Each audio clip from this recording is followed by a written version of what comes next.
சென்னை அசோக் நகரில் உள்ள பட்டுக்கோட்டை மெஸ் உணவகத்தில் கெட்டுப்போன கோழிக்கறியை வழங்கியதாக கூறி ஊழியரிடம் வாடிக்கையாளர் வாக்குவாதம் செய்த வீடியோ வெளியாகி பரபரப்பை ஏற்படுத்தியுள்ளது. முதலில் அந்த காட்சிகளை பார்க்கலாம். எப்படி ஸ்மெல் வருது நீங்க எப்படிங்க சொல்றீங்க? ஸ்மெல் வருது நீங்களே அக்ரி பண்றீங்க. காலையில வந்து சிக்கன்ல எப்படி ஸ்மெல் வரும்? காலையில வந்து சிக்கன்ல எப்படி ஸ்மெல் வரும்? நான் கேக்குறது உங்களுக்கு புரிஞ்சுதா இல்லையா? காலையில வந்து சிக்கன் எப்படி ஸ்மெல் வரும்? போது இல்ல இல்ல ஒண்ணே இல்ல கஷ்டம் உங்களுக்கு தெரியும். நானே ஓட வச்சிருக்கேன் சார். ரைட். எப்படி சார் சோர்ஸ் பண்றது வந்து நீங்க ஒரு மார்னிங் சோர்ஸ் பண்ணா மார்னிங்கே ஸ்மெல் வந்து எப்படி வரும்? மார்னிங் சோர்ஸ் பண்ண சிக்கன் எப்படி ஸ்மெல் வரும்? இல்ல சார் நான் தப்பா கேட்கறேன். நான் உங்ககிட்ட கேள்வி கேட்கறது தப்பா இல்லையா?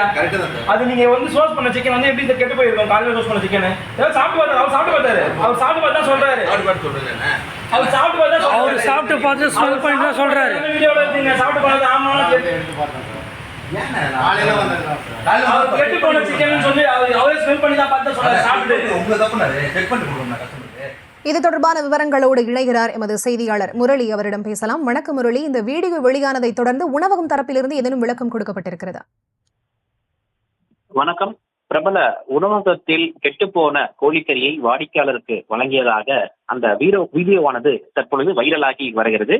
சென்னை அசோக் நகரில் இன்று மதியம் 2 இளைஞர்கள் பட்டுக்கோட்டை மெஸ் உணவகத்தில் உணவை வாங்கிவிட்டு கோழிக்கறியை ஆர்டர் செய்திருக்கிறார்கள். அப்பொழுது அந்த கோழிக்கறியிலிருந்து துர்நாற்றம் லேசாக வீசியிருக்கிறது. உடனடியாக அந்த 2 இளைஞர்கள் தன்னுடைய சர்வரிடம் முறையிட்ட பொழுது அவர்கள் இது போன்ற விஷயம் சர்வசாதாரணமாக நடப்பது, தொழில் சர்வசாதாரணமாக நடப்பது என கூறியிருக்கிறார்கள். இது தொடர்பாக ஆத்திரமடைந்த அவர்கள் இதனை வீடியோவாக எடுத்து சமூக வலைதளங்களில் பதிவிட்டிருக்கிறார்கள். மேலும் உணவு பாதுகாப்புத்துறை அதிகாரிக்கு புகார் கொடுக்க இருப்பதாகவும் தகவல் தெரிவித்திருக்கிறார்கள். இந்த உணவகத்தை பொறுத்தவரை தினந்தோறும் நாளுக்கு நாள் அதிகமான நபர்கள் வந்து சாப்பிடக்கூடிய இடம்.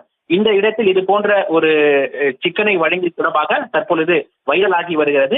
விவரங்களை வழங்கியமைக்கு நன்றி முரளி.